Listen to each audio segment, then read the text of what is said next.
WhatsApp guys, welcome to my YouTube channel प्रीवैलिड education. Students की queries आ रही हैं लगातार। ठीक है, कई लोग इलाहाबाद हाईकोर्ट आरओ के रिजल्ट के बारे में जानना चाह रहे हैं। कई लोग हैं जो एग्ज़ाम से सेटिस्फाई नहीं हैं, एग्ज़ाम लेने का तरीका बहुत ख़राब था इनका। ठीक है, कई लोग हैं, कई सारे कैंडिडेट्स जो ग्रुप सी ग्रुप डी के बारे में जानना चाह रहे हैं, लेटेस्ट अपडेट क्या है। ठीक है, तो अलग अलग क्वेरीज है स्टूडेंट्स की। तो आप लोगों में से जो भी स्टूडेंट्स पहली बार हमारे चैनल पे विजिट कर रहे हो, यदि आपके मन में भी कुछ ऐसे ही सवाल हैं तो आप कमेंट सेक्शन में अपने सवालों को लिखिए। नेक्स्ट वीडियो में मैं आपकी क्वेरीज को सॉल्व करूंगा। और टेलीग्राम चैनल को भी आप लोग ज्वाइन कर सकते हैं, और आपको जो भी स्टडी मटेरियल चाहिए आप लोग कमेंट सेक्शन में करिए, स्टडी मटेरियल मैं आपको प्रोवाइड करूंगा टेलीग्राम चैनल पे। ठीक है, लिंक दी हुई है डिस्क्रिप्शन बॉक्स में, आप लोग उसको ज्वाइन कर सकते हैं। सबसे पहला सवाल कि रिजल्ट कब तक आ सकता है, और आपने थंबनेल में देखा होगा कि रिजल्ट अगर लेट होगा तो किस कारण से लेट होगा। देखिए, ये तो आपको पता है कि एनटीए को एग्जाम कराना था, लेकिन एनटीए ने खुद एग्जाम नहीं कराया है, थर्ड पार्टी से एग्जाम करवाया है जिसका नाम है एप्टेक। एप्टेक कैसी संस्थान है? एनटीए और एप्टेक में जमीन आसमान का अंतर है। एनटीए का नाम जिस हिसाब से था उस हिसाब से उसने एग्जाम नहीं कराया।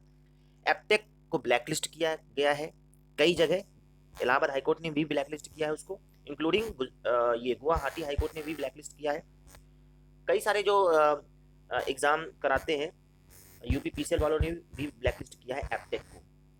ठीक है, एप्टेक मतलब समझ लीजिए बदनामी है, और इस बार भी एप्टेक ने ही आपका एग्ज़ाम कराया है, और बिल्कुल भी अच्छे तरीके से एग्ज़ाम नहीं कराया है। जो लोग अभी नए हैं, जो लोग अभी जिनको साल भर 2 साल 3 साल जिनको तैयारी करते हुए हुआ है, उनको लगता है एग्ज़ाम फेयर हुआ है। ठीक है, तो थोड़ा 3-4 साल आप लोग और बिता लेंगे तो आपको एक्सपीरियंस मिल जाएगा। ठीक है, जो जो कैंडिडेट्स जो 6 साल से तैयारी कर रहे हैं उनको पता है कि एग्ज़ाम कैसा हुआ है। अच्छे तरीके से एग्ज़ाम कंडक्ट नहीं कराया गया है, स्पेशली एपीएस की मैं बात करता हूँ। देखिए, एपीएस में क्या हुआ है कि कुछ कुछ सेंटर में 3-3 बार टाइपिंग कराई गई है। ये तो आपको पता है कि फॉर्मेटिंग आई थी एपीएस में, बड़ी खतरनाक फॉर्मेटिंग थी, माउस से करना था। ठीक है, तो कुछ कुछ सेंटर्स में तो कंट्रोल बी भी काम कर रहा था, कंट्रोल आई भी काम कर रहा था, और टैब भी काम कर रहा था। ठीक है, तो या तो इनको सॉफ्टवेयर ऐसा बनाना चाहिए था कि हर जगह काम करता, या तो कहीं काम ना करता, या तो फिर टाइपिंग एक ही बार कराई गई होती। ठीक है, क्योंकि ये उनके साथ गलत है जहां पे टाइपिंग सिर्फ एक बार कराई गई है। 3 बार में तो कोई भी जीनियस 50 नंबर मार देता। ठीक है, तो और दूसरी बात तो एप्टेक को जो इन्होंने करवा दिया था, ये बात एप्टेक का सॉफ्टवेयर सही नहीं था। कुछ शिकायतें स्टूडेंट्स की और हैं कि जो आंसर की, जैसे आरओ में भी ऐसा हुआ, ईपीएस में भी ऐसा हुआ कि जो उन्होंने आंसर टिक किया था, जब आंसर की आई तो दूसरे ऑप्शन पे वो आंसर टिक था।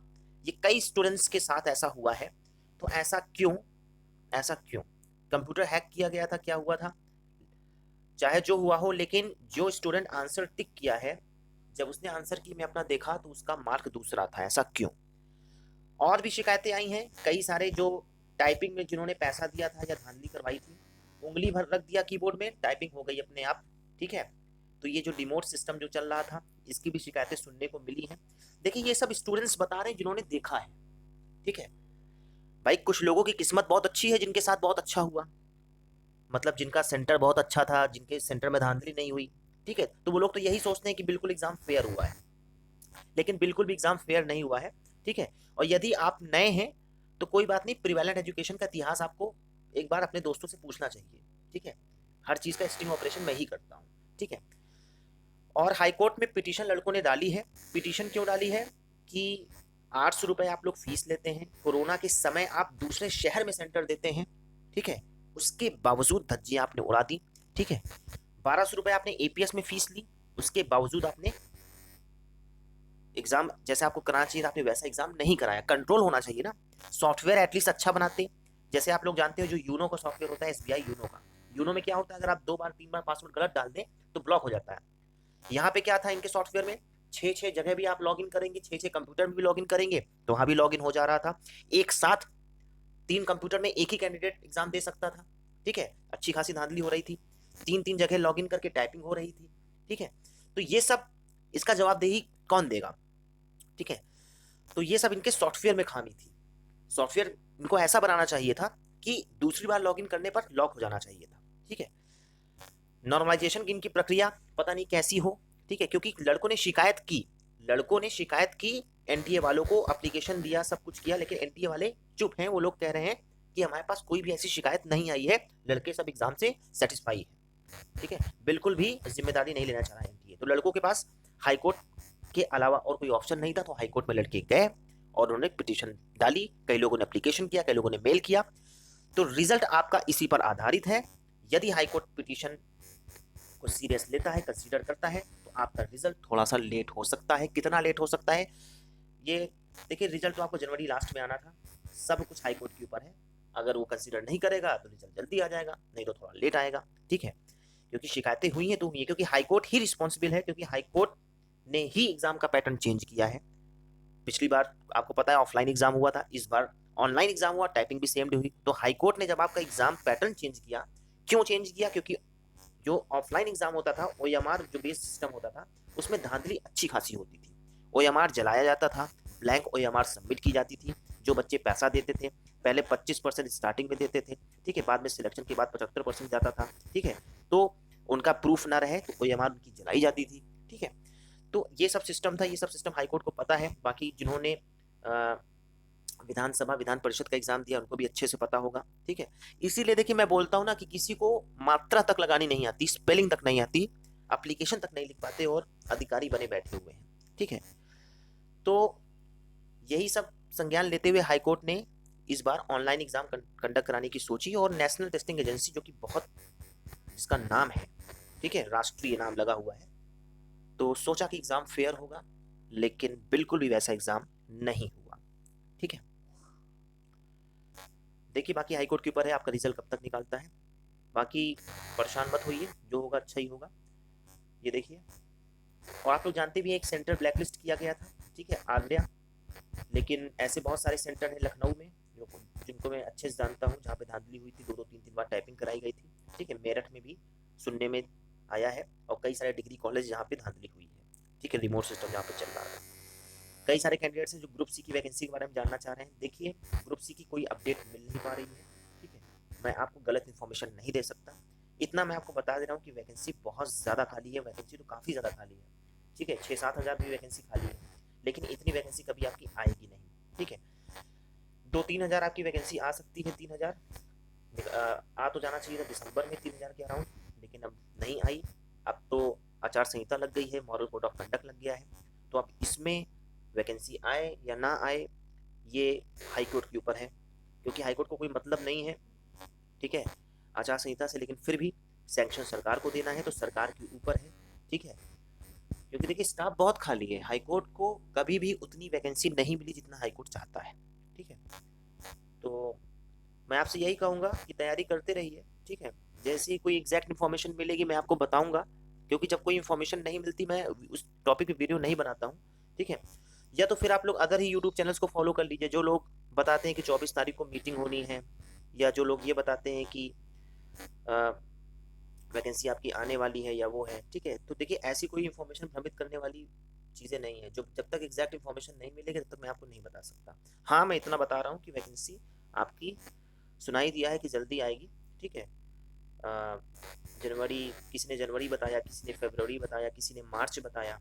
ठीक है, तो सही जानकारी किसी के पास नहीं है। ठीक है, तो मैं आपसे यही कहूँगा तैयारी करते रहिए, छोड़िए नहीं, और जिसको हिंदी की टाइपिंग नहीं आती अच्छे से कर लीजिए, क्योंकि बाद में आपको पता है कि आप लोग कहते हो कि सर टाइपिंग छूट गई, ये हो गई, टाइपिंग पूरी नहीं हुई, उसका कोई मतलब नहीं है। ठीक है, एक बात और बता रहा हूँ, कई और सारी क्वेरीज थी कि क्या एग्ज़ाम ऑनलाइन होगा, क्या पैटर्न चेंज होगा।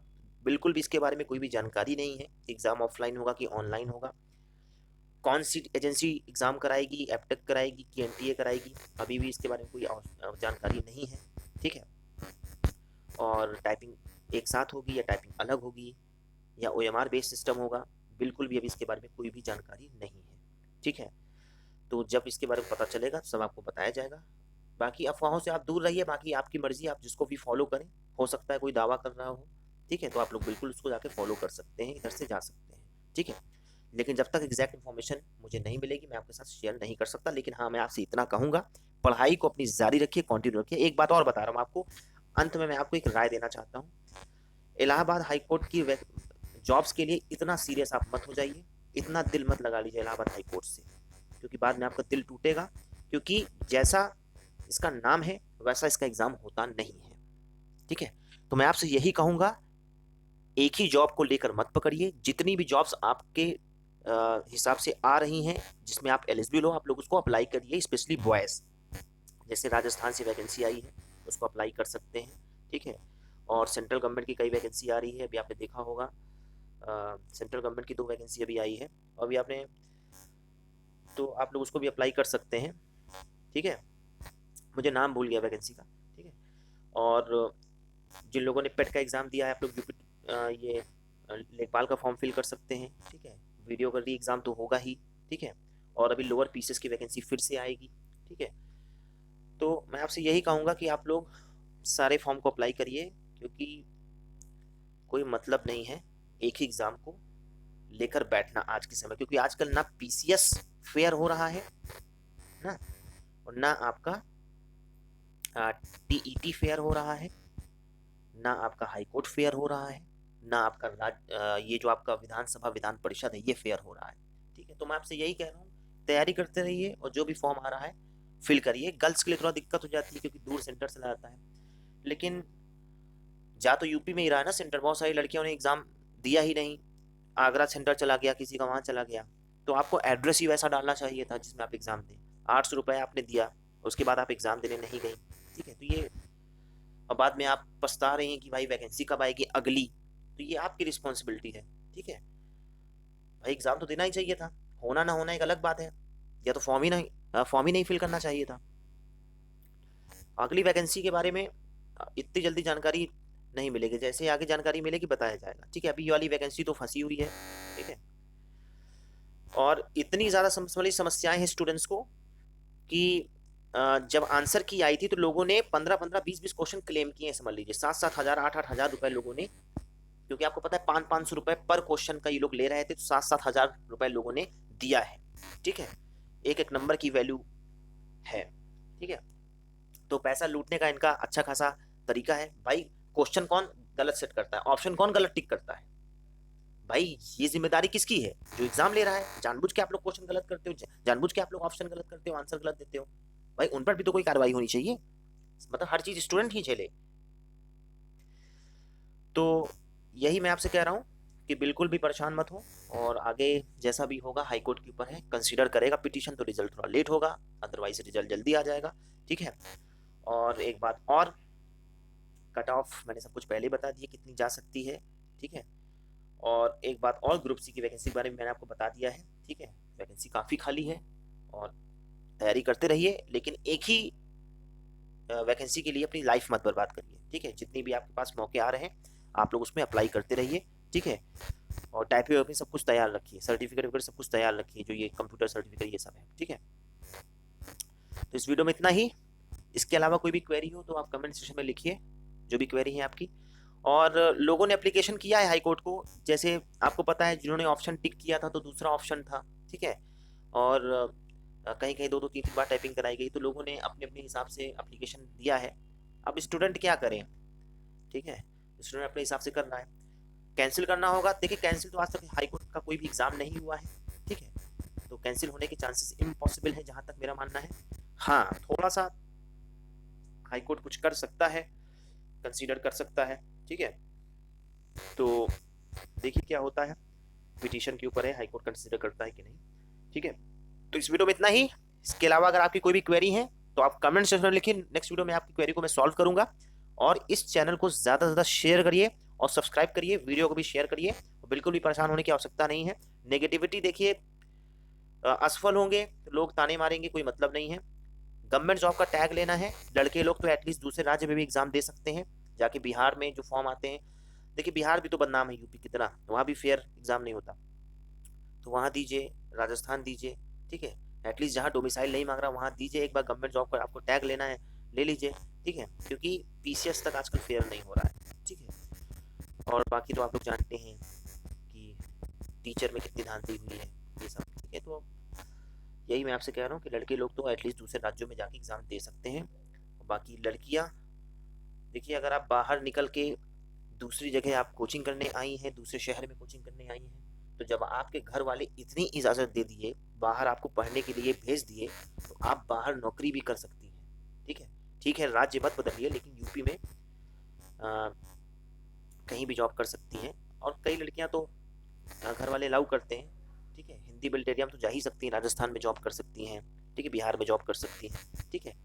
भाई अगर नौकरी कभी भी अपने घर में नहीं मिलती है कि बस होम टाउन मिल गया, ठीक है, आपको बाहर ही रहना पड़ेगा, तो आप माइंड मेकअप करिए पहले से, ठीक है। तो इस वीडियो में इतना ही, और टेलीग्राम चैनल को भी ज्वाइन कर सकते हैं, लिंक डिस्क्रिप्शन बॉक्स में दी हुई है। और स्टडी मटेरियल जो भी चाहिए होगा आप लोग कमेंट करिएगा, मैं प्रोवाइड करूंगा आपको स्टडी मटेरियल।